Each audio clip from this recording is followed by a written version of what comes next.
Caríssimos irmãos, caríssimos amigos, votos de muita paz. Aí onde vocês se encontram nesse momento, nosso coração deseja que vocês estejam em saúde, em harmonia e em paz no seu coração. Que o lar se estabeleça, que a alegria retorne, que os corações possam se apaziguar dentro daquilo que a vida nos oferta, porque a cada dia Deus nos concede novos momentos. Nesse agradecimento a Deus que estamos fazendo nesse momento pela vida, agradecendo a Jesus, nosso divino e amado Mestre, o amor de nossas almas, o amor eterno de nossos corações, porque Ele é aquele irmão mais velho que nunca deixa-nos sós. Faremos também uma homenagem à Santíssima Mãe, uma poesia belíssima de Olavo Bilac. Jorra de teu olhar um rio luminoso, pois para batizar essas almas em flor, deixas cascatear desse olhar carinhoso todo o Jordão do teu amor. E espalham tanto brilho as asas infinitas, que expandes sobre os teus carinhosos e belos, que o seu grande clarão sabe quando as agita e vai perder-se então entre as estrelas. E eles, pelos degraus da luz ampla e sagrada, fogem da humana dor, fogem do humano em pó, e à procura de Deus vão subindo essa escada, que é como a escada de Jacó. E é a escada que Santíssima Mãe nos ensina para que todos nós possamos subir valorosamente. E um dia, quando passarem tantos mil anos dessas viagens à Terra, possamos dizer: valeu a pena subir cada degrau e hoje nos encontrarmos aqui em paz e em luz, servindo cada dia mais. Que assim seja. Sejamos então mais uma vez muito bem-vindos, muito bem-vindas, todos nós, a esses momentos agradáveis com as mídias que a SESMA está buscando levar. Estamos buscando, queridos irmãos, fazermos o nosso melhor. E também vamos nós, passo a passo, dando aquilo que nós podemos, que é o melhor.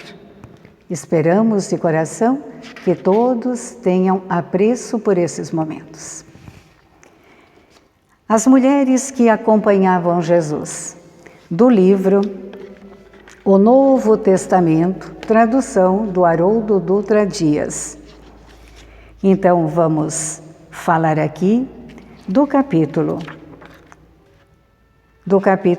8, versículo 1, que assim diz: E sucedeu, depois disso, que ele percorria cada cidade e cada aldeia, proclamando e evangelizando o reino de Deus. Os 12 estavam com ele. Algumas mulheres haviam sido curadas de espíritos maus, como nós entendemos, e também de suas enfermidades. Maria, chamada Magdalena, da qual saíram 7 daimones, chamados os demônios. Joana, mulher de Cusa, administrador de Herodes. Susana e muitas outras, as quais serviam a ele também com os seus bens. Dessas que foram citadas, as que mais conhecemos é aquela que chamamos Maria de Magdala, Maria de Magdalena, segundo a tradução. É Lucas quem nos fala. E ali nós passamos a ouvir pela vez primeira a questão de Joana. Joana, esposa de Cusa, uma mulher extraordinária, uma mulher que nos emociona em todos os sentidos, valorosa pelo seu exemplo, valente e que chegou até hoje, suponhamos que em período de 2000 anos, ela teve uma evolução esplendorosa. E vocês vão acompanhar para perceber isso. Quiçá um dia nós também possamos atingir, homens e mulheres, essa grandeza de tantas Joanas, de tantas Marias, ao longo do nosso percorrer, do nosso caminhar aqui no planeta Terra.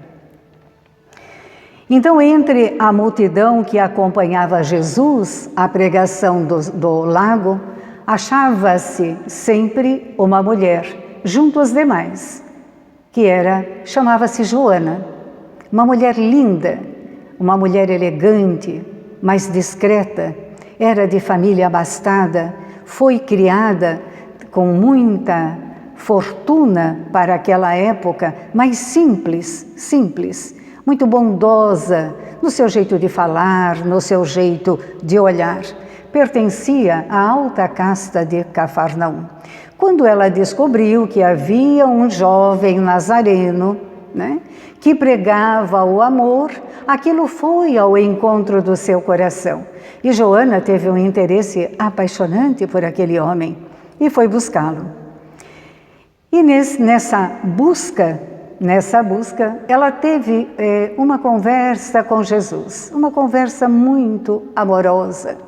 Ela é chamada de Cusa porque ela era casada com o intendente de Antipas, que trabalhava então para Herodes, conjugavam interesses entre os pescados e o comércio em geral.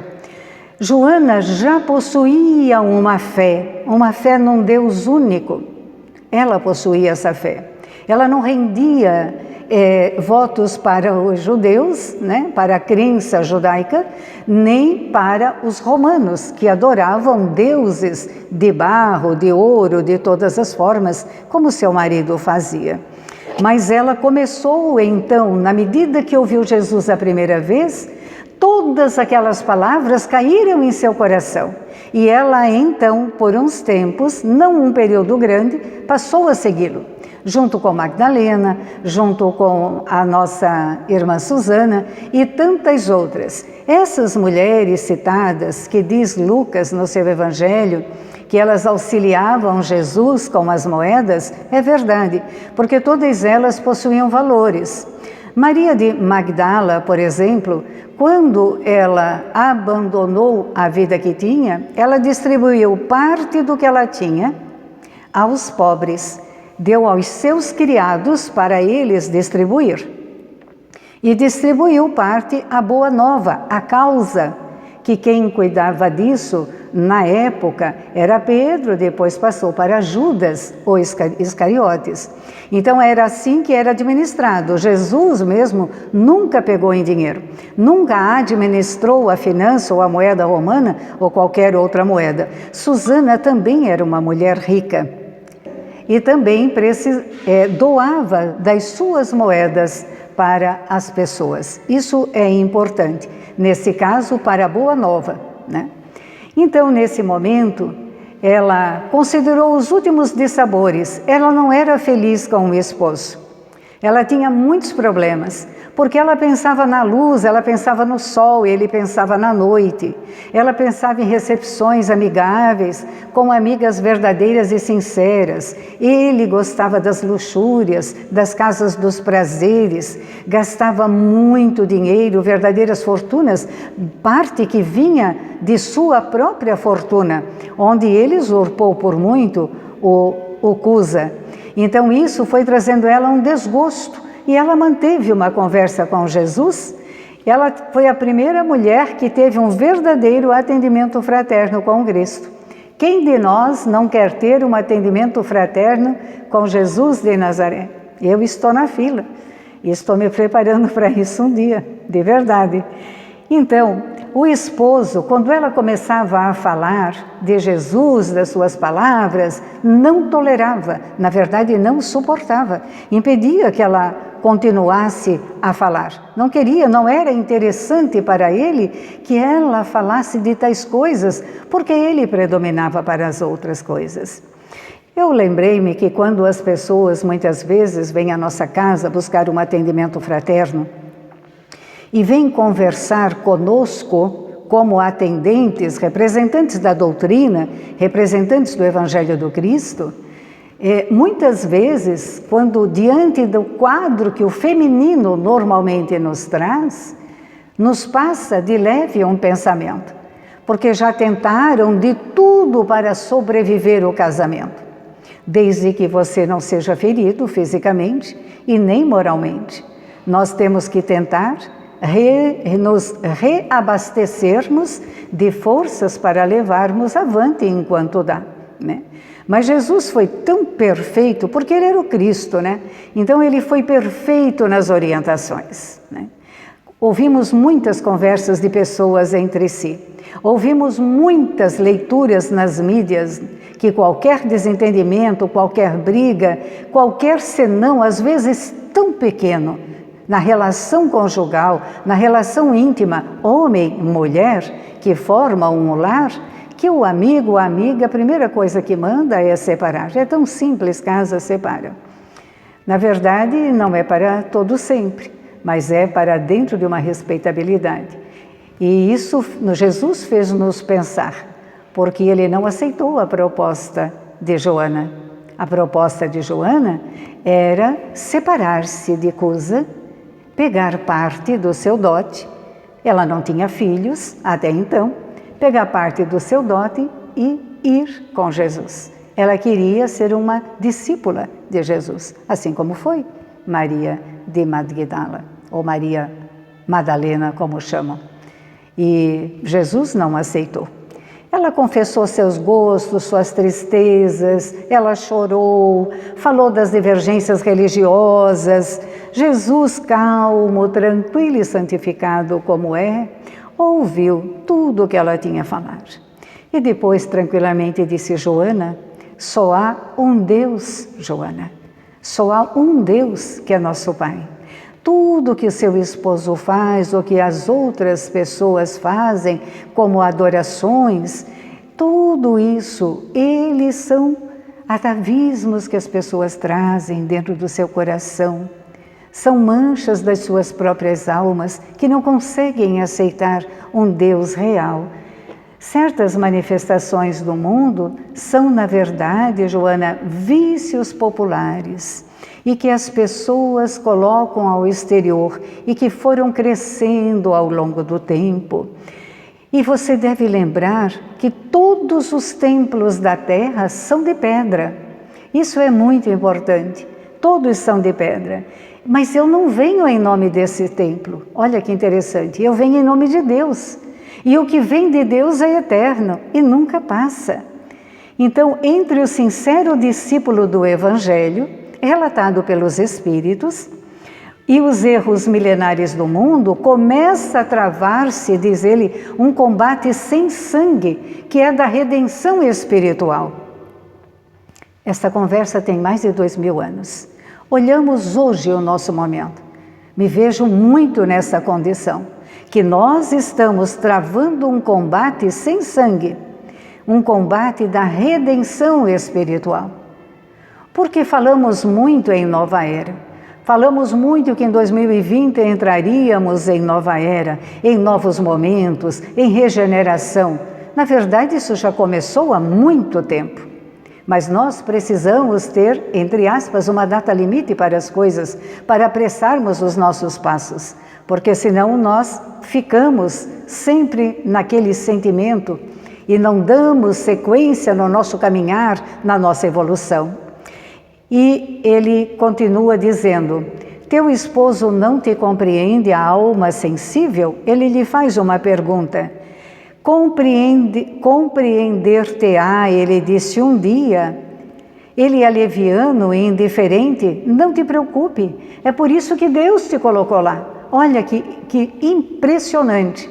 quando nós vamos às nossas forças o máximo que pudermos e não paramos no meio do caminho, porque nos cansamos. Se a gente cansa quando está carregando algo pesado, a gente descansa um pouco, respira, canta, faz uma prece, brinca com a vida e segue avante. É assim que deve ser, porque deve haver uma razão para que tudo isso se suceda no caminhar de nosso viver. Então ela disse, ele é indiferente? Olha, ama-o mesmo assim, ama-o mesmo assim. Não te acharias ligada a ele se não houvesse uma justa razão, diz Jesus. Servi-lo com amorosidade, com dedicação. Faça isso, estarás cumprindo a vontade de Deus. Mas, Senhor, eu quero tanto ir contigo. Mais uma vez ela fala, quero tanto caminhar contigo. Caminhe com Deus, caminhe para Deus. Faça a tua parte, Joana. Jesus sempre exemplificou isso. E ela falou dos receios e das dúvidas, e ele disse, deves, através do Evangelho, amá-lo ainda mais, porque os sãos não precisam de médico, minha filha. Quem precisa de médico são os enfermos, e teu esposo hoje é enfermo. Além disso, ele pergunta, poderemos colher uvas nos abrolhos? Não poderemos, mas poderemos amanhar o solo. Não poderemos? Amanhar o solo, cultivar o solo, zelar pelo solo. É fazer do solo um solo realmente que tudo que você plantar ali vai dar frutas e vai dar flores. Este é o amanhar o solo, né? Então, é o cultivar a vida, foi o que ele indicou a ela. Joana deixava entrever no brilho suave, ela ficou um tantinho decepcionada com a questão de Jesus, porque ela esperava outra coisa de Jesus. Ela esperava que Jesus lhe desse o apoio a uma separação justa para ambos no quesito financeiro. E Jesus não fez isso, né? Então, Joana interroga assim, quando tem uma brecha na conversa. É interessante falar que esta conversa entre Joana e Jesus se deu na escadinha pequenina, da casa também pequenina, de Simão Pedro. Olha que lindo isso. E ela diz assim, mestre, vossa palavra me alivia o espírito atormentado. Entretanto, Senhor, eu sinto dificuldade para o entendimento recíproco no meu lar. No meu lar não há paz, porque Ele nunca está comigo. Cusa nunca está comigo. Eu estou sempre muito só. Tu não julgas acertado que eu lute por impor, e ela falou mais uma vez, os vossos princípios? E nós aqui hoje, na qualidade de espíritas, queremos tanto impor os nossos princípios, ou os princípios doutrinários, ou os princípios evangélicos para alguém, seja do nosso lar ou seja fora. Na verdade, quando a gente impõe, a gente não consegue nada, né? Nós temos que ir dando o exemplo, informando de uma forma às vezes até poética e de uma forma muito singela e muito abençoada, para que a pessoa em si vá desenvolvendo em si mesmo essa capacidade de discernimento e esse sentimento de buscar esse amor que faz tão bem para um, por que não pode fazer bem para o outro? Quando ele pensa assim, ele já modifica o seu jeito de ser. Então, não estaria eu, Senhor, reformando meu esposo para o céu e para o vosso reino? E quantos de nós que vêm à casa espírita perguntam isso? Mas eu venho, me faz bem, eu faço evangelho do lar, eu convido fulano e beltrano, e eles não querem ir, seja feminino, seja masculino, não querem participar. A questão de filhos é outra, até onde nós temos a permissão de educá-los. Mas a questão de esposo e de esposa, daquele com quem você convive, há que ter uma respeitabilidade e orar por ele. Mas ela faz essa pergunta. Jesus raramente ria, né, como nós rimos. Ele sorria de uma forma muito iluminada. Então Jesus serenamente retruca e diz assim, Quem sentirá mais dificuldade em estender as mãos fraternas será o que atingiu as margens seguras do conhecimento com o Pai, ou aquele que ainda se debate nas ondas da ignorância, nas ondas da desolação, da inconstância, da indolência do espírito. E ela começou então a meditar, né? Quanto à imposição das ideias, ele continuou acentuando: por que motivo não impõe a sua verdade, o seu amor aos tiranos da terra? Ele quer dizer, por que motivo Deus, sendo todo amor, misericórdia e poder, que a tudo pode e a tudo sabe, né? Então, por que motivo Deus não impõe aos homens determinada função? Como se fôssemos robôs, todos pensariam a mesma coisa da mesma forma. Que planeta seríamos nós, hoje Terra, amanhã outro, não sei, mas que planeta habitaríamos se nos tirassem a liberdade de crescer, a liberdade de sentir, a liberdade de errar e a liberdade de sair do erro, ir para a evolução, do ódio vir o amor. É isso que nós precisamos transformar.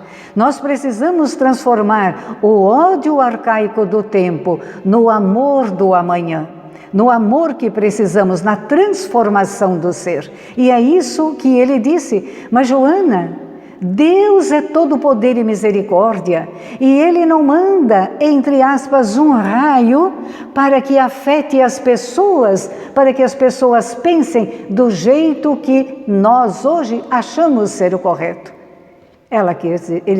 Jesus quis dizer a Joana: Cusa não vai mudar desta forma, seu esposo não vai mudar, e hoje o seu momento é seguir com ele, esse é o seu melhor caminho. Diz assim ele ainda na conversa, por que não fulmina com o raio o conquistador desalmado? Não é verdade? Que espalha a miséria e a destruição com as forças sinistras da guerra? Olha o nosso mundo hoje, olha a Terra. Se for olhar a Terra e encarar cada país, estudar numa semana, cada país, rever a situação dentro daquilo que se tem conhecimento pelas mídias, enfim, é muito triste, é muito depressivo. Então, se nós sabemos que isso acontece, vamos orar, enviar energias de amor, de positividade. A sabedoria, continua ele, celeste, não extermina as paixões, transforma-as. Qual seria, que crescimento espiritual seria para o Espírito Eterno, se de repente você encontra uma pessoa de uma forma e daqui a 2 anos você encontra de uma forma totalmente modificada, ao contrário, é para melhor, mas aquela não é mais a mesma pessoa. Porque ela não está em sua consciência plena do ser humano livre que Deus nos criou para sermos. Não sei se me fiz entender. Esta é a questão que Jesus diz. Joana, deixe-o ser desta forma, dê o seu exemplo, ame-o muito através do Evangelho. Em outro momento ele fala, ame-o como um filho. Ame-o como um filho. Então Deus tudo pode, meus irmãos, é verdade. Mas Ele permite que a raça humana, hoje nós aqui no planeta Terra, maravilhoso, Ele permite que nós possamos evoluir dentro daquilo que Ele nos oferece. E Ele tem nos oferecido verdadeiras bênçãos de amor e luz para a nossa mudança. Aquele que semeou, ele pergunta, né? Aquele que semeou o mundo de cadáveres desperta às vezes para Deus apenas com uma lágrima. Não é verdade? Ele quer dizer, você pode ter sido a pior das pessoas naquela encarnação. Mas no momento último, do último momento que você está inspirando, você se arrepende. A alma se arrepende profundamente. E você chama alguém, eu chamo o esposo ou a esposa, ou você chama um confessor, quem você quer, ou você não chama ninguém. Mas Deus a tudo vê, a tudo sabe, tudo é entre nós e Deus, já diz Madre Teresa, hoje Santa Teresa. Então, nesse momento, o homem de Jesus se regenera diante de Deus. Então quer dizer, ele não vai se reabilitar dos horrores que ele deixou? Milimetricamente vai. Mas ele está naquele momento com Deus e ele vai se reabilitar nas próximas 1000 ou 2000 ou 3000 encarnações dos erros que ele cometeu, mas ele se arrependeu, ele vai com uma nova postura. Então é isso que Jesus estava orientando a Joana. O Pai não impõe a reforma de seus filhos, o Pai esclarece-nos o momento oportuno. E ele continua, Joana, minha filha, o apostolado do Evangelho é o de colaboração com o céu, nos grandes princípios da redenção. E aí ele deu uma frase que para ela foi única. Ele diz, sê fiel a Deus, amando teu companheiro do mundo como se fora teu filho. É forte, né? Então, ser fiel a Deus, amando teu companheiro no mundo, como se fora teu filho. Não percas teu tempo em discutir o que não seja razoável. Deus, minha filha, não trava contendas. Isso é verdade. Deus não trava contendas com as suas criaturas. Deus não trabalha em silêncio por todos nós. E de repente a ciência, o homem, hoje o contemporâneo não estão vendo quantas coisas novas celestes estão aparecendo? Por quê? Quem foi que fez? Deus cria o tempo todo. Pedro pergunta a Jesus, Senhor, Deus trabalha? Ele disse, Deus obra o tempo todo e eu trabalho também. Então nós, aqui na Terra, minimamente devemos trabalhar, minimamente para Deus, minimamente. É o nosso dever. Né? Ele disse, vai minha filha, esforça-te no silêncio, e quando convocada ao esclarecimento, fala o verbo doce ou enérgico da salvação segundo as circunstâncias do teu entendimento. Volta ao teu lar e ama, é o que ele diz. Volta ao teu lar e ama o teu companheiro. Esse companheiro que é o material divino que Deus colocou em tuas mãos para que talhes uma obra de vida, sabedoria e amor. Essas são palavras que só podem vir daquele que é o nosso governador. Né? Ama-o, né? Olha, ama o teu companheiro como um material divino que Deus colocou em tuas mãos para que talhes a obra da vida, a obra da sabedoria e a obra do amor. E Joana ali experimentava um êxtase, né? Não sabia até onde era a realidade. Parecia que estava no céu, depois olhava, estava na terra, sentadinha, bem juntinha do Cristo ali, porque seu coração ainda queria dizer, minha filha, então venha trabalhar comigo, né? Venha, vamos seguir adiante, vamos levar o Evangelho do Reino de Deus. Mas ele disse não, ele sabia que ele tinha ali uma pessoa de grande valia, como verdadeiramente seria uma apóstola. E foi. Então o que ele fez? Vai, filha, vai e ser fiel. Foram as últimas palavras. E logo depois Jesus é levado à cruz, é traído, levado à cruz, é preso, enfim, nós sabemos, né? Então desde esse dia memorável para a sua existência, a mulher de Cusa começou a experimentar na sua vida uma verdadeira claridade, uma forma diferente de ver a vida. Passou a compreender o marido, ele não mudou nada, do mesmo jeito. E cada dia chegava mais tarde, cada dia mais alcoolizado, só as reuniões com Herodes, enfim, ela, foi uma das queixas dela também que eu não relatei, ela sentia-se extremamente só. Muito só. E o ensinamento do Mestre, então, teve para ela um divisor de águas naquela encarnação. Ela tornou-se uma nova mulher. E Jesus, numa das conversas, naquele momento, daquele atendimento fraterno, há mais de 2000 anos, Jesus disse, ele perguntou se ela tinha filhos, ela disse que não, né? Então ele disse, sê mãe dos filhos dos outros. E mais tarde, então, ela foi entender o que ele quis dizer com aquilo. Passado pouco tempo do que ela tinha falado com Jesus, ela engravidou. E Deus lhe presenteou com um lindo garoto, um lindo menino, que ela amou profundamente. Ela mais trabalhava, mais ajudava, ela tinha as pessoas, né, suas domésticas, damas de companhia, porque ela era realmente uma mulher rica, né? E nesta época, infelizmente, o feminino como o masculino, com tantos poderes romanos, né, eles desvirtuavam muito o comportamento. Os anos passaram, as políticas, as perseguições, e diante de uma vida devassa como teve Cusa, em determinado momento ele morreu. Apareceu desencarnado, apareceu morto, né? E Joana se mantinha muito firme, porque o romano, né, o César da época, lhe cobrava todos os tributos que ela nunca pensou que devia a eles.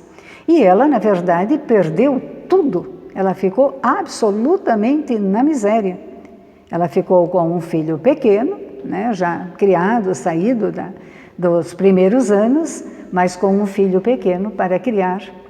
E teve que ir pedir ajuda àquelas que eram as suas amigas da alta sociedade de Cafarnaum. E ela não se fez de rogada. Ela enterrou seu marido, entregou o palacete, ficou sem nada, arrumou um lugar para morar e ela foi lavar roupa, foi cuidar de muitas outras crianças, foi o que mais ela fez, foi cuidar das crianças de suas amigas para que ela então pudesse sustentar com o seu trabalho, sustentar o filhinho que Deus lhe deu. E vamos lembrar que ela seguiu os exemplos de Jesus e as orientações de Jesus. Jesus lhe falou muita coisa, mas não lhe falou disso, porque os céus não descem à terra para nos falar de certas frivolidades. Somos nós que temos que enfrentá-las com toda a força que a nossa fé nos permite. E esta fé Joana tinha, Joana possuía. E ela começou então a trabalhar muito.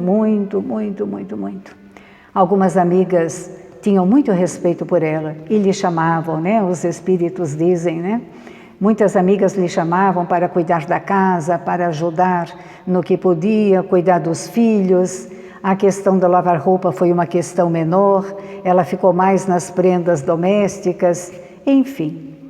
Ela fazia e não ganhava o que faziam aquelas que estavam em sua companhia quando ela morava nas casas palacianas. Cheia de alegria sincera pela vida, ela esqueceu, sem pestanejar, todo o conforto material, nunca reclamou. Em nenhum histórico católico analisado sobre as orientações do Espiritismo, nunca conseguiu nenhum lugar se estudar que ela se revoltou, porque na verdade tudo que eles possuíam, como eu falei anteriormente, vinha dela, de sua família. E assim ela sustentou lindamente o seu filho. E segundo os espíritos, mais tarde, quando a neve das experiências começou já a mesclar-lhe o cabelo, Joana começou a ser perseguida porque ela declarou-se cristã, seguidora do Cristo. E Joana, por volta entre 56 a 68, porque não há previamente uma data fixada, Divaldo fica mais com a fase do ano 56, As perseguições do cristianismo foram terríveis. E todos os dias eles davam um jeito de pegar as pessoas e de aquelas que se diziam realmente cristãs, ou eles pegavam em cânticos, em louvores, em orações, né? Na medida que eles faziam, ou lendo o próprio Evangelho, elas eram levadas ainda para serem mortas pelos animais e para serem queimadas. E entre as 500 pessoas daquele momento, lá estava aquela senhora simples, de cabelos grisalhos, ao lado de um jovem. E ela tinha uma serenidade, uma paz tão grande no seu coração, uma paz tão linda, né? E o povo aplaudia, incitava os guardas para começarem a colocar o fogo o mais cedo que pudesse e tal. E foram feitos, então, 500 postes de seres humanos. Dá para imaginar? Minha alma dói para imaginar isso. Muitos gritavam para os outros que lá estavam: abjurem, né? Abjurem ao Cristo, abjurar a Jesus, né? Abjurar ao cristianismo. Isso que eu digo hoje. Para quem ama o cristianismo, seja a religião que você estiver, mas que ama, minimamente, nós temos que fazer alguma coisa para o prazer de nossa própria alma e para levar adiante essa regeneração. Hoje ninguém nos queima, hoje ninguém nos pega e nos leva aos circos. E hoje nós temos a liberdade, nós temos constituições de vários países que preservam cada país a sua religião. Então temos coisas ainda absurdas, mas de uma forma geral nós podemos pregar Jesus hoje livre e abertamente. Fica o convite. É só querermos. Então essa antiga discípula do Senhor, naquele momento, lá estava ela. O açoite vibrava sobre o jovem que estava ao seu lado. O açoite fazia gemer o seu coração de dor. Era o seu filho. E esta era a Joana, que foi levada como cristã, porque ela era cristã. E o menino pediu muitas vezes. Era um jovenzinho dos seus 15, 16 anos, e ele pediu muito: mãe, tu não vê que nós perdemos? Era o que ele falava. Nós perdemos, mãe. Abjura, pelo amor de Deus, mãe. Nós estamos morrendo. Por mim, ele gritava, porque eu sou o teu filho. E pela primeira vez, depois de muitos anos ou décadas, ela chorou. Porque Joana foi uma mulher muito forte. Um espírito destemido e firme numa única conversa que teve com Jesus de Nazaré. E ela chorou muito, e ela escutava as rogativas do filho. Para ela era como se fossem espadas que estivessem lhe abrindo o coração. Ela ouve os gritos da pessoa, as pessoas lá embaixo, né, assistindo aquelas 500, aquelas ruas imensas de postes, de pessoas que seriam colocados nos achotes acesos para queimarem vivas. E ela olhava aquilo tudo e ela começou a rever desde o seu nascimento. Ela fez uma retrospectiva de sua vida. A sua infância muito feliz, os seus pais, e ela foi indo. Ela amava muito Cusa, ela o amava. Ela sofria demais. Ela não queria abandonar o marido porque não amava, mas ela queria seguir Jesus, que era uma nova proposta de vida para ela. Porque Cusa, durante todos os anos que ela foi casada, nunca ficou em casa. Ele só vinha para dormir raramente. Então ela não teve esta convivência e ela tudo passou a reviver. E ela chegou exatamente, a sua mente parou na última frase que Jesus lhe disse: Joana, minha filha, vai, ser fiel a Deus. E ali ela parou. E ela parou de chorar, E ela, revendo toda a sua vida, considerou-se uma pessoa extremamente feliz, porque ela realmente teve coisas maravilhosas. E diante dos apelos do filho, o filho gritava e pedia, e diante de tudo, quando ela para naquele momento da frase com Jesus, ela diz: cala-te, meu filho, cala-te, porque Jesus era puro. Jesus, o Filho de Deus, ele era puro, ele não desdenhou o sacrifício. São palavras dela. Saibamos sofrer na hora dolorosa, acima de todas as felicidades transitórias do mundo. Meu filho, é preciso ser fiel a Deus. E ali, os aplausos delirantes de um povo insano, né? Um povo insano, um povo de uma obsessão espiritual coletiva, na sua ignorância, na verdade. A maioria eram adoradores dos bezerros de ouro, né? Dos bezerros de barro e tantas coisas, né? Eram devotos de tantos deuses. Em poucos instantes que foram acesos os achotes, então o fogo começou a queimar. Joana começou a sentir gemidos de dor de um, de outro, de um e de outro. E um dos verdugos, então, o que lhe acendeu, né, é como uma fogueira embaixo, entende? Uma fogueira, então tem o poste, e aquela fogueira, ela vai comendo, vai lambendo os pés e aí vai pegando o corpo. E nesse momento, que ela começou a sentir aquilo, esse que lhe acendeu chegou até ela e disse: estás morrendo por um Cristo? Ele só te ensinou a morrer? Diz que ela, com muita serenidade, tranquilidade, com uma alma irmã e amiga, ela disse: não, ele me ensinou a te amar. E ali então, nesse momento, o fogo começou a subir. E nesse momento, quando ela se vê, Jesus chega e disse: Joana, tenha bom ânimo, minha filha, eu estou contigo. Então, é uma história maravilhosa, porque o filho de Joana também foi salvo, porque o filho foi instrumento para Joana. O filho foi o arrimo para ela seguir adiante. Então, vejam, eu repito, meus amigos, hoje nós temos a liberdade de fazermos uma reunião religiosa, de falarmos de Jesus, de falarmos de Deus em qualquer lugar, dentro da nossa casa, embaixo de uma árvore, à beira de uma praia, podemos ir em qualquer espaço, ninguém nos proíbe. Não estamos afetando a ninguém, estamos nos ligando ao amor, estamos nos ligando a Deus.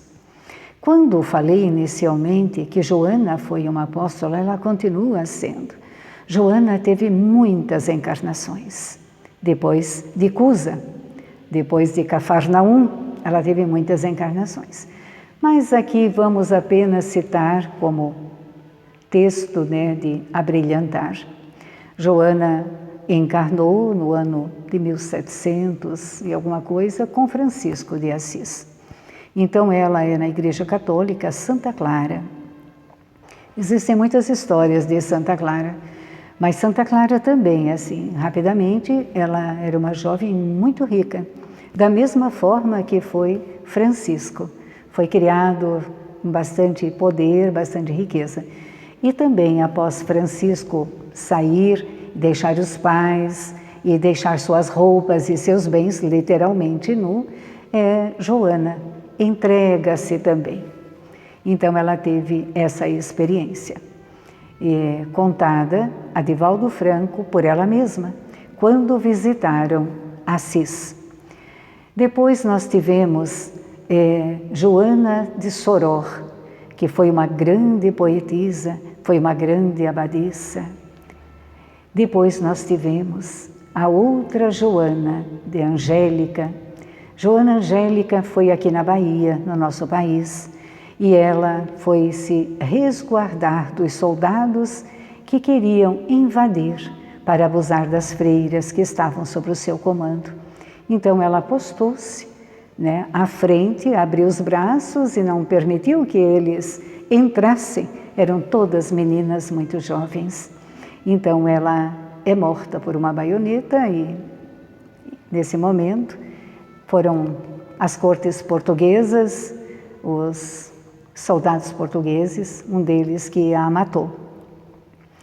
E depois, passado um tempo, nós viemos a conhecer no Brasil o Espiritismo e aí fomos divulgando e fomos conversando e conhecemos Divaldo Franco e através dele conhecemos a sua mentora, Joana de Ângeles.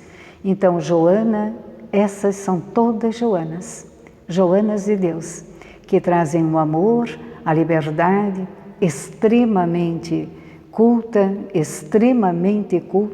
todas elas sempre foram muito cultas, falavam vários idiomas, eram extremamente inteligentes em várias áreas da nossa ciência hoje. Então, uma mulher extraordinária, né?